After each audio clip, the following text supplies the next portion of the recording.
I grew up in a military family. My father was in Korea when I was born. His older brother was a naval aviator flying missions in Korea at the same time. And then his younger brother went on to join the Navy with the construction battalion and get sent to Vietnam. And Uncle Billy in the Seabees had 2 tours over there. He got shot up pretty bad. And then he got sent home and then disappeared for a couple of years. Nobody knew where he was. And by this point, it was the summer of 1973. I'm 10 years old, and we're stationed at a nuclear missile base in Wyoming, where my dad is military police. And my brother, who's 2 years younger than I, are playing, and my sister, who's 4 years younger than me, wants to play, but of course we won't let her. And we're out front in the yard, and somebody pulls up on a motorcycle, on a Harley, saddlebags, and he just looked as filthy as a piece of roadkill. I don't know if you remember Raising Arizona, but the guy on the motorcycle, he looked like that. And he gets off the bike and he just stands there and he goes, "Eddie!" Now, my dad's name was Ed. Nobody called him Eddie. I was Eddie. I had never heard anybody call my dad Eddie. My dad was just like a serious, crew-cutted, former drill sergeant, military police. You just didn't call him Eddie. And there's this maniac getting off a Harley screaming Eddie. My dad comes out, they're like, "Oh my God, haven't seen each other." Billy's got this leather vest on, and he says, "Get the barbecue. I'm gonna get some food. We're gonna have a big dinner tonight." And he calls me Squirt, and he calls my brother Pipsqueak, and he goes, "Take me to the store. We're gonna get some food. It's on me." He goes, "Eddie, fire up the barbecue."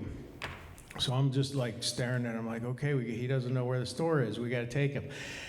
So we go around and I get my bicycle with the banana seat and the sissy bar, and my brother gets his bike with the fake shifter in the middle and the playing cards close pinned to the wheel.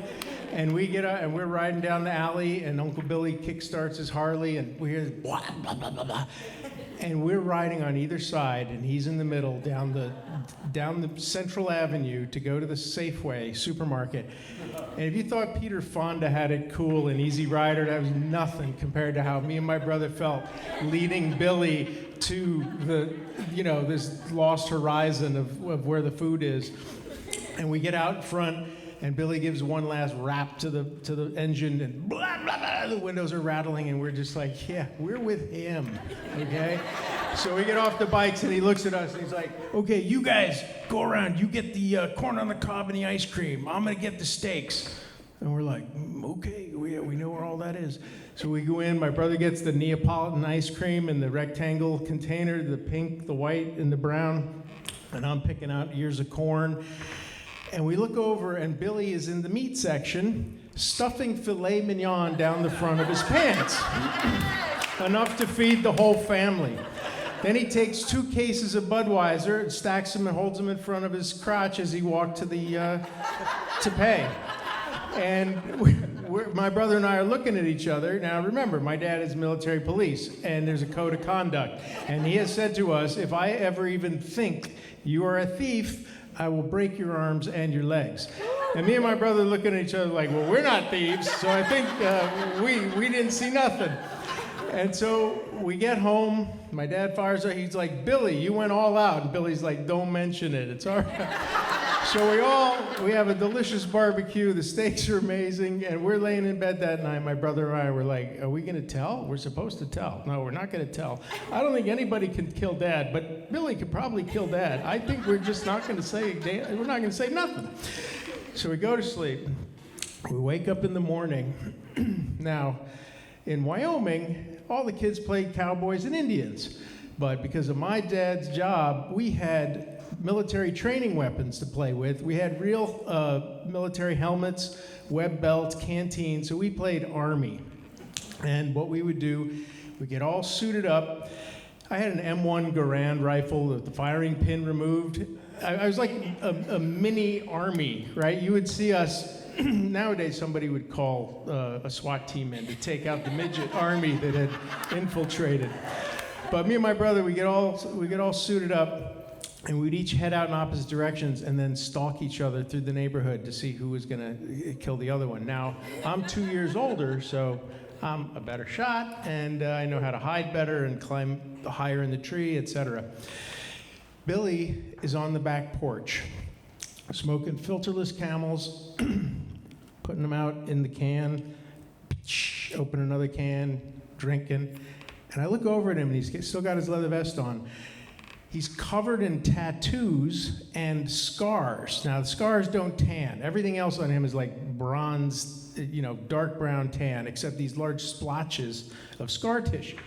Now, he's got a lot of tattoos down his left arm, which he had tattooed himself. The better tattoos are on the right arm. He had a bee with a machine gun from his unit.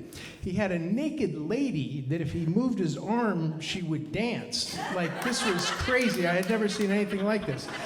And he's just sitting there staring, smoking, drinking. And I'm like, all right, he's on the back porch. It's 10 a.m. on a Saturday morning. So I climb up on the roof of the shed, and I'm laying in ambush looking for my brother.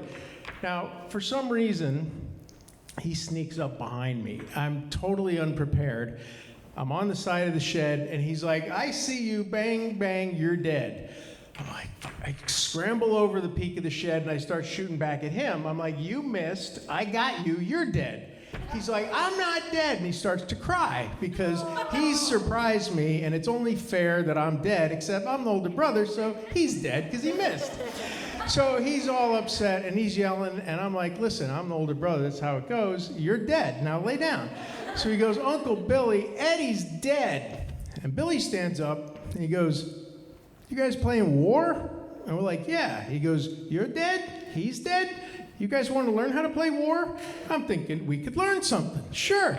Billy says, come over here. Take the helmets off. Put the guns down. I'm like, all right. He walks over by the clothesline. We're in the backyard.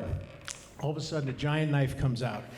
He cuts 2 lines off the clothesline, and if you've ever seen a Navy guy make a knot, Billy tied me in about 3 seconds. He had done this knot that he wrapped around me. I'm on the ground, I can't move. My brother starts to run. He snags my brother, grabs him, ties him the same way. He's trussed us. My breastbone's about to break. My elbows are behind my back. My ankles are tied together. If I wiggle, I choke myself. He lifts me up and hangs me off of one of the clothesline poles, drags my brother down to the end and hangs him off the other one. And we're laying there, we're looking at each other like, this is your fault. I can't believe, but we can't make any noise because if we wiggle, we choke ourselves. There's a rope around our neck. Billy goes into my dad, who's in the kitchen, and my dad's like, hey, where's the boys? Billy's like, yeah, they wanted to learn about war, so I'm teaching them. My dad comes running out onto the porch, and this probably tells you all you need to know about my dad. He sees us. Now, if you've ever seen a fly in a spider web where they just kind of give up wiggling, that was me and my brother. My dad starts to laugh with Billy. They're patting each other on the back. Billy comes over, he cuts us down. Now, I'm bleeding from the ligatures around my wrists and struggling. My neck has giant purple lesions around it. We're totally quiet. Our eyes are this big. We walk into the house. My mom's in there, and she looks at us. And, thank God that we didn't have school. Otherwise, the child services would have taken us away. But Uncle Billy had to leave that night. And I didn't see him again for many years, actually, until I got out of college and he'd just gotten out of Attica.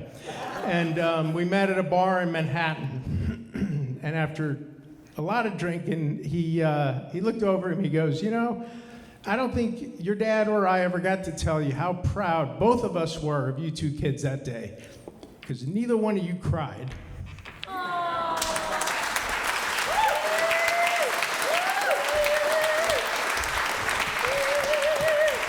Ed Gavagan, everyone.